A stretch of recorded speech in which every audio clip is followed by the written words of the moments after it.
Ay, good morning mga Katim Lintek. Doon po sa madalas magtanong kung ano po yung tinatawag na lubi-lubi dito sa Bicol. Ito po siya. Ayan po ang lubi-lubi. At ang ginugulay po dyan ay yung kanyang talbos. Ito po yung kanyang talbos, pero hindi po nanggaling doon sa puno na yon. Iba po yung pinanggalingan, kaya medyo marami. Ayan, so ito po ipakikita po sa inyo nitong kapatid ni Del sa Corner Channel kung paano po siya ipiprepare bago gulayin mga kabiyahero. Ayan. At ito po yung alimasag. Baka ihalo po natin yung alimasag doon sa ginataang lobi-lobi mga kabiyahero. Nasa Bicol po tayo at alam nyo naman ang ginataan ay isa sa mga lutuing paborito ng mga Bicolano. Ang taba ng alimasag, oh. May aligi pa. May itlog, oh. Ayan. Ayan, may bagong dating pa, bagong pitas. Dahil kapag ginayat na po at niluto, kakikaunti lang. So ayan, sariwa-sariwa itong talbos ng lubi-lubi. Okay, tinatanggal po yung matigas na bahagi ng gitna bago po gayatin. Buhay probinsya tayo ngayon mga Katim Lintek.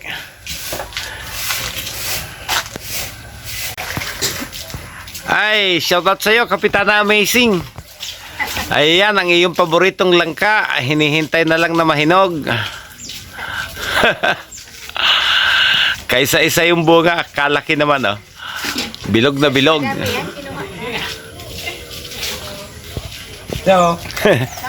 ito yung anak. Ito yung anak ng langka. Yan. Ano yung pagsasamahin at saka yung lubi-lubi? Ha? Isasama sa lubi-lubi? Ibang luto yan? Gataan ko. Itong lubi-lubi ihalo sa limasag? Oo, ito. Okay. So, ganyan po kapino yung paghihiwa. Hindi basta kinukusit-kusit lang. Talaga hong tiyaga na pipinuhin natin yung pagkahiwa. Lalamasin pa ba yung asin? Hindi na? Wala, hindi na. Ay, direkta na. Huhugasan na pagkatapos yan. Nahugasan na to. Bago isahog sa gugulayin. So, Ba't hindi mo lagay sa tantaran? hindi pino ang giris ko pag sa tagkaran. So ito po yung manumanong pagkukudkod ng nyog. Wala po tayo sa Maynila para gumamit ng dimotor. Kaya manumano po yung ginagawang pagkakayod ng nyog na gagamitin po nating panggata doon sa lubi-lubi.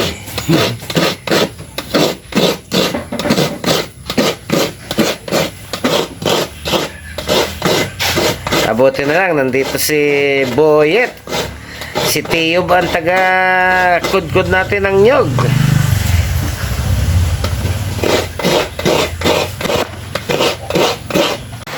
Okay, handang-handa na po yung ating gugulayin. Ayan na po yung lubi-lubi.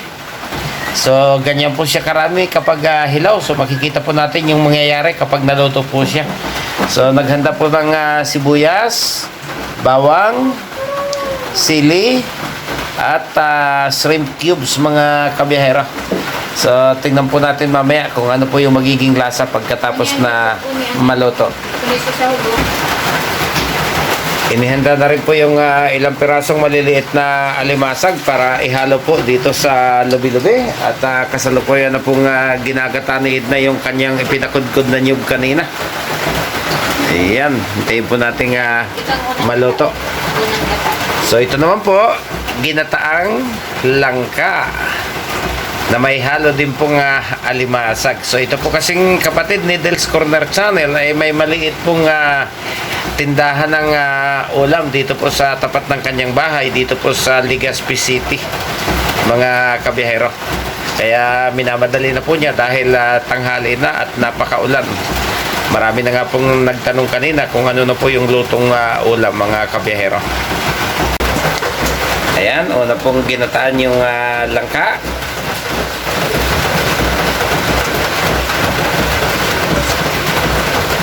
At ang sunod pong gagataan ay ito namang lobi-lobi. So magtitiga pa ho ng panibago dahil 4 na po yung kanyang ipinakudkod mga kabiyahero. Ito naman po yung ating binili para iulam po natin na personal mga kabiyahero. 14 piraso, 250 pesos po yung ating binayaran. Sariwa at buhay pa po ng ating mabili. Okay. Tapos na po ang langka. Hihintayin naman natin ay ang pagluluto o pagkaluto ng lubi-lubi. Okay, kanina napakarami po ng ating lubi-lubi. Ngayon, ito na lang po siya. Yan, hinihintay lang po nating mailagay yung kanyang kakang gata. So talagang puro ginataan po yung menu ni Edna ngayon.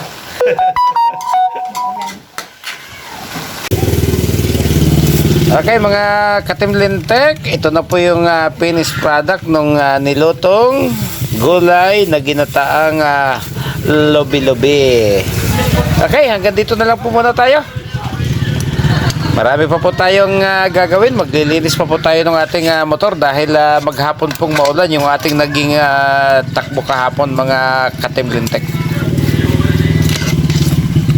Bye-bye!